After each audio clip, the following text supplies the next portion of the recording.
Sejak kampanye Presiden AS, Joe Biden menjanjikan solusi bagi keberadaan jutaan warga imigran tanpa dokumen yang kerap jadi sasaran pemerintahan Donald Trump.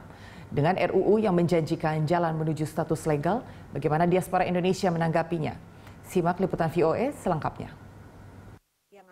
Sudah 16 tahun Susan, bukan nama sebenarnya, tidak bisa pulang ke Indonesia. Kan ilegal, nggak ada surat, tinggal bisa pulang. Nanti kalau nggak pulang nggak bisa balik lagi.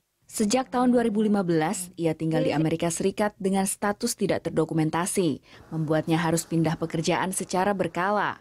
Lewat agen, ia bekerja serabutan di pabrik.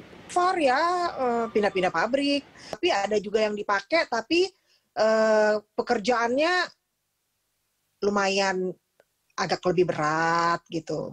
Tapi ya udah kerjaannya sama, terus-menerus dari tahun ke tahun itu aja gitu. Pergantian presiden diakui membawa perubahan iklim dalam komunitas diaspora, termasuk diaspora Indonesia di Philadelphia yang memiliki konsentrasi imigran Indonesia tertinggi di pantai timur Amerika Serikat. Walaupun misalnya Biden sekalipun tidak menjanjikan masalah imigrasi, tapi kehadiran Biden yang mempersatukan, yang tidak mendiskriminasi kelompok-kelompok tertentu aja, itu sudah memberikan kelegaan buat kita undocumented imigran atau illegal imigran. Selama masa pemerintahannya yang baru beberapa pekan, Presiden AS Joe Biden menandatangani 8 instruksi presiden terkait imigrasi.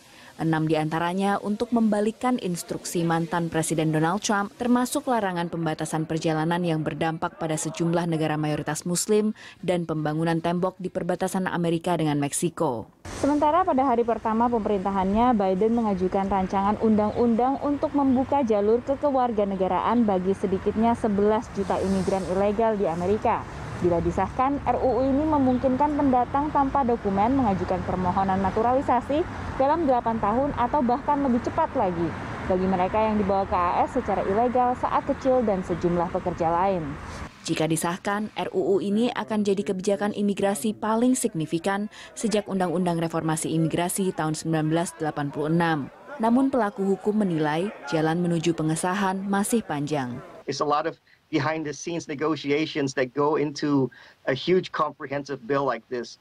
So, yes, it's been very encouraging. Has there been any concrete changes that we as practitioners see? Not so much yet. RUU ini mengundang kritik dari kubu konservatif. We think this is, frankly, a step towards open borders and will increase incentive for further illegal immigrants in the future to come to the country. And unlike past comprehensive immigration plans, there's really no component of border security. Inpres yang dikeluarkan Joe Biden untuk menangguhkan deportasi selama 100 hari pun dibatalkan oleh hakim federal karena dianggap kurang memiliki dasar yang kuat. Sekalipun demikian, imigran diaspora Indonesia tanpa dokumen masih menaruh harapan pada kepemimpinan Joe Biden. Kita sebagai illegal imigran ya berharap banyak di pemerintahan Biden ini akan terrealisasi imigrasi reform itu. Selasa waktu AS, Alejandro Mayorkas secara resmi disumpah menjadi Menteri Keamanan Dalam Negeri AS. Mayorkas jadi warga keturunan Hispanik dan imigran pertama yang mengepalai kementerian yang mengurusi keimigrasian dan pengaturan perbatasan AS. Dari Alexandria, Virginia Gunawan dan tim VOA.